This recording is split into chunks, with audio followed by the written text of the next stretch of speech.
Today's Gothic story, A Ghost Who Took Till Death Do Us Part as a Challenge, The Cold Embrace by Mary Elizabeth Braddon. Oh, she's still in love. Cute. Wait, she's still here? Ah! He was an artist. Such things as happened to him. Happen sometimes to artists. He was a German. Such things as happened to him. Happen sometimes to Germans. He was young, handsome, studious, enthusiastic, metaphysical, reckless, unbelieving, heartless. And being young, handsome, and eloquent, he was beloved. He was an orphan, under the guardianship of his dead father's brother, his uncle Wilhelm, in whose house he had brought up from a little child. And she who loved him was his cousin Gertrude, whom he swore he loved in return. Did he love her? Yes, when he first swore it. It soon wore out, this passionate love. How threadbare and wretched a sentiment it became at last in the selfish heart of the student. But in its first golden dawn, when he was only 19 and had just returned from his apprenticeship to a great painter at Antwerp, and they wandered together in the most romantic outskirts of the city at rosy sunset, by holy moonlight, or bright and joyous morning. How beautiful a dream! They keep it a secret from Wilhelm, as he has the father's ambition of a wealthy suitor for his only child, a cold and dreary vision beside the lover's dream. So they are betrothed. And standing side by side when the dying sun and the pale rising moon divide the heavens, he puts the betrothal ring upon her finger, the white and taper finger whose slender shape he knows so well. This ring is a peculiar one, a massive golden serpent, its tail in its mouth, the symbol of eternity. It had been his mother's, and he would know it amongst 1,000. If he were to become blind tomorrow, he could select it from amongst 1,000 by the touch alone. He places it on her finger, and they swear to be true to each other forever and ever, through trouble and danger, sorrow and change in wealth or poverty. Her father must needs be won to consent to their union by and by, for they were now betrothed, and death alone could part them. But the young student, the scoffer at revelation, yet the enthusiastic adorer of the mystical, asks, "Can death part us? I would return to you from the grave, Gertrude. My soul would come back to be near my love, and you, if you died before me, the cold earth would not hold you from me. If you loved me, you would return, and again these fair arms would be clasped round my neck as they are now." But she told him, with a holier light in her deep blue eves than had ever shone in his, she told him that the dead who die at peace with God are happy in heaven, and cannot return to the troubled earth, and that it is only the suicide, the lost wretch on whom sorrowful angels shut the door of paradise, whose unholy spirit haunts the footsteps of the living. The first year of their betrothal is past, and she is alone, for he has gone to Italy on a commission for some rich man to copy Raphael's, Titian's, Guido's in a gallery at Florence. He has gone to win fame, perhaps, but it is not the less bitter. He is gone. Of course, her father misses his young nephew, who has been as a son to him, and he thinks his daughter's sadness no more than a cousin should feel for a cousin's absence. In the meantime, the weeks and months pass. The lover writes, often at first, then seldom, at last, not at all. How many excuses she invents for him! How many times she goes to the distant little post office to which he is to address his letters! How many times she hopes, only to be disappointed! How many times she despairs, only to hope again! But real despair comes at last, and will not be put off any more. The rich suitor appears on the scene, and her father is determined. She is to marry at once. The wedding day is fixed, the 15th of June. The date seems burnt into her brain. The date, written in fire, dances forever before her eyes. The date, shrieked by the Furies, sounds continually in her ears. But there is time yet. It is the middle of May. There is time for a letter to reach him at Florence. There is time for him to come to Brunswick, to take her away and marry her, in spite of her father, in spite of the whole world. But the days and weeks fly by, and he does not write, he does not come. This is indeed despair which usurps her heart, and will not be put away. It is the 14th of June. For the last time, she goes to the little post office. For the last time, she asks the old question, and they give her for the last time the dreary answer, no, no letter. For the last time, for tomorrow is the day appointed for her bridal. Her father will hear no entreaties. Her rich suitor will not listen to her prayers. They will not be put off a day, an hour. Tonight alone is hers, this night, which she may employ as she will. She takes another path than that which leads home. She hurries through some by-streets of the city, out onto a lonely bridge, where he and she had stood so often in the sunset, watching the rose-colored light glow, fade, and die upon the river. He returns from Florence. He had received her letter. That letter, blotted with tears, entreating, despairing. He had received it, but he loved her no longer. A young Florentine, who has sat to him for a model, had bewitched his fancy, that fancy which with him stood in place of a heart, and Gertrude had been half forgotten. If she had a rich suitor, good. Let her marry him. Better for her, better far for himself. He had no wish to fetter himself with a wife. Had he not his art always, his eternal bride, his unchanging mistress? Thus he thought it wiser to delay his journey to Brunswick, so that he should arrive when the wedding was over, arrive in time to salute the bride. And the vows, the mystical fancies, the belief in his return, even after death, to the embrace of his beloved, gone out of his life, melted away forever, those foolish dreams of his boyhood. So, on the 15th of June, he enters Brunswick by that very bridge on which she stood, the stars looking down on her the night before. He strolls across the bridge and down by the water's edge, a great rough dog at his heels, and the smoke from his short meerschaum pipe curling in blue wreaths fantastically in the pure morning air. He has his sketchbook under his arm, and attracted now and then by some object that catches his artist's eye, stops to draw. A few weeds and pebbles on the river's brink, a crag on the opposite shore, a group of pollard willows in the distance. When he is done, he admires his drawing, shuts his sketchbook, empties the ashes from his pipe, refills from his tobacco pouch, sings the refrain of a gay drinking song, calls to his dog, smokes again, and walks on. Suddenly he opens his sketchbook again. This time that which attracts him is a group of figures. But what is it? It is not a funeral, for there are no mourners. It is not a funeral, but a corpse lying on a rough bier covered with an old sail carried between two bearers. It is not a funeral, for the bearers are fishermen in their everyday garb. About 100 yards from him they rest their burden on a bank. One stands at the head of the bier, the other throws himself down at the foot of it, and thus they form a perfect group. He walks back 2 or 3 paces, selects his point of sight, and begins to sketch a hurried outline. He has finished it before they move. He hears their voices, though he cannot hear their words, and wonders what they can be talking of. "You have a corpse there, my friends," he says. "Yes, a corpse washed ashore an hour ago." "Drowned?" "Yes, drowned. A young girl, very handsome." "Suicides are always handsome," says the painter, and then he stands for a little while, idly smoking and meditating, looking at the sharp outline of the corpse and the stiff folds of the rough canvas covering. Life is such a golden holiday for him, young, ambitious, clever, that it seems as though sorrow and death could have no part in his destiny.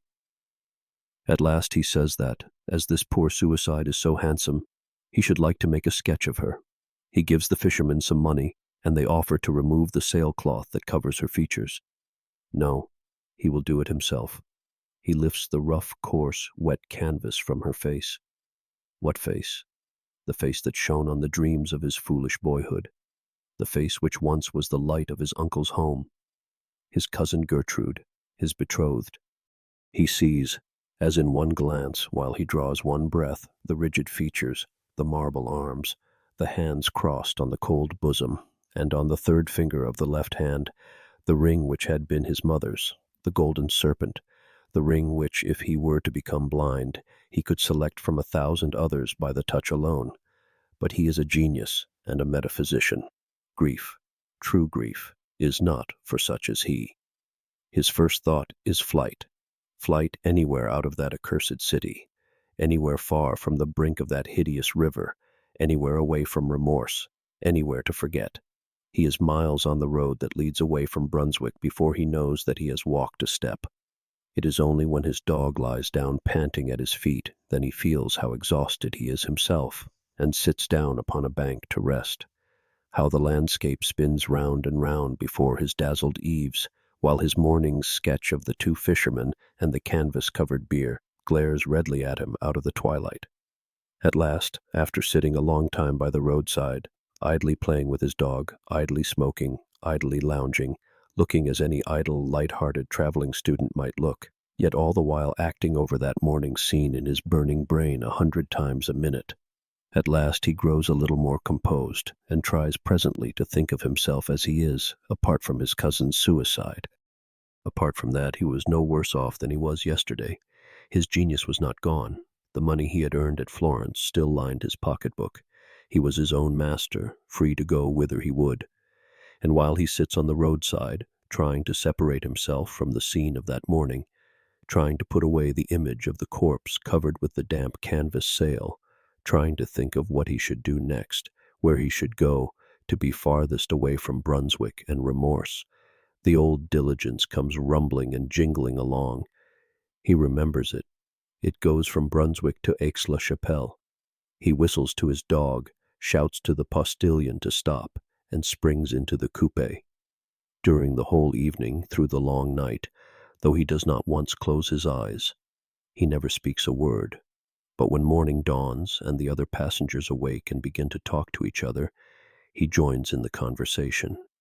He tells them that he is an artist, that he is going to Cologne and to Antwerp to copy Rubens's and the great picture by Quentin Matsys in the museum. He remembered afterwards that he talked and laughed boisterously, and that when he was talking and laughing loudest, a passenger, older and graver than the rest, opened the window near him and told him to put his head out. He remembered the fresh air blowing in his face, the singing of the birds in his ears, and the flat fields and roadside reeling before his eyes. He remembered this, and then, falling in a lifeless heap on the floor of the diligence.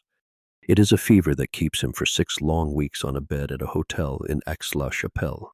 He gets well and, accompanied by his dog, starts on foot for Cologne. By this time he is his former self once more. Again the blue smoke from his short meerschaum curls upwards in the morning air. Again he sings some old university drinking song. Again stops here and there, meditating and sketching. He is happy and has forgotten his cousin, and so on, to Cologne. It is by the great cathedral he is standing, with his dog at his side. It is night, the bells have just chimed the hour, and the clocks are striking 11. The moonlight shines full upon the magnificent pile, over which the artist's eye wanders, absorbed in the beauty of form. He is not thinking of his drowned cousin, for he has forgotten her and is happy. Suddenly something from behind him, puts 2 cold arms round his neck and clasps its hands on his breast, and yet there is no one behind him, for on the flags bathed in the broad moonlight there are only 2 shadows, his own and his dog's. He turns quickly round. There is no one, nothing to be seen in the broad square but himself and his dog, and though he feels, he cannot see the cold arms clasped round his neck. It is not ghostly, this embrace, for it is palpable to the touch. It cannot be real, for it is invisible. He tries to throw off the cold caress. He clasps the hands in his own to tear them asunder and to cast them off his neck. He can feel the long, delicate fingers cold and wet beneath his touch, and on the 3rd finger of the left hand he can feel the ring which was his mother's, the golden serpent, the ring which he has always said he would know among 1,000 by the touch alone. He knows it now. His dead cousin's cold arms are round his neck. His dead cousin's wet hands are clasped upon his breast. He asks himself if he is mad. "Up, Leo!" he shouts. "Up, up, boy!" And the Newfoundland leaps to his shoulders. The dog's paws are on the dead hands, and the animal utters a terrific howl and springs away from his master. The student stands in the moonlight, the dead arms around his neck, and the dog at a little distance moaning piteously. Presently a watchman, alarmed by the howling of the dog, comes into the square to see what is wrong. In a breath, the cold arms are gone. He takes the watchman home to the hotel with him and gives him money. In his gratitude he could have given that man half his little fortune. Will it ever come to him again, this embrace of the dead? He tries never to be alone. He makes 100 acquaintances and shares the chamber of another student. He starts up if he is left by himself in the public room at the inn where he is staying, and runs into the street. People notice his strange actions and begin to think that he is mad. But in spite of all, he is alone once more.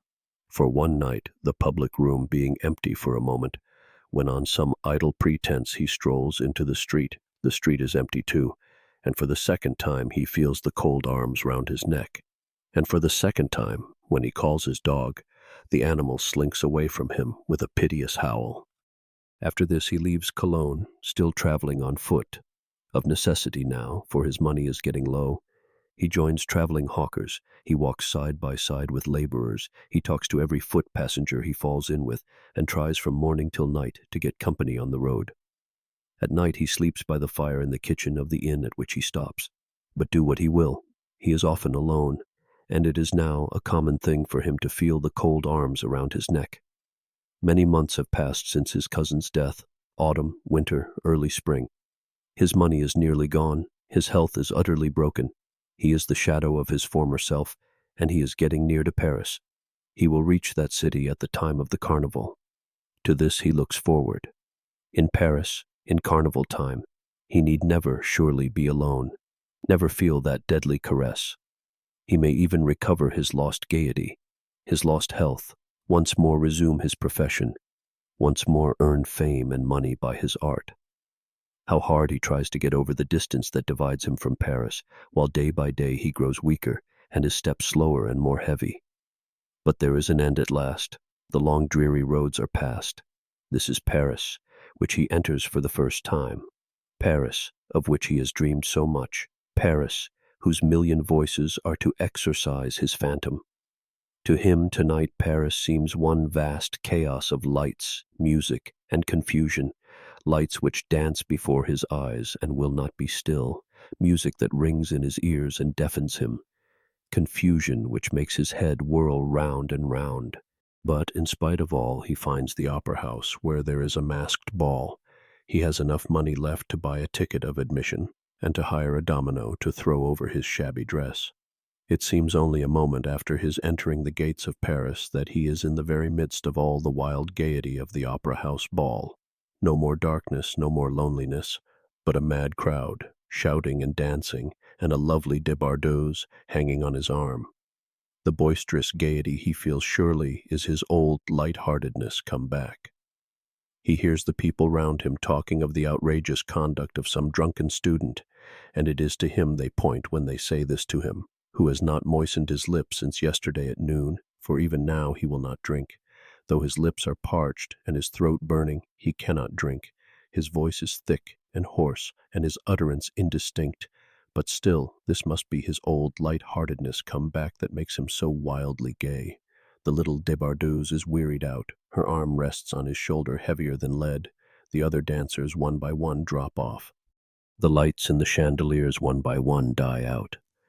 The decorations look pale and shadowy in that dim light, which is neither night nor day.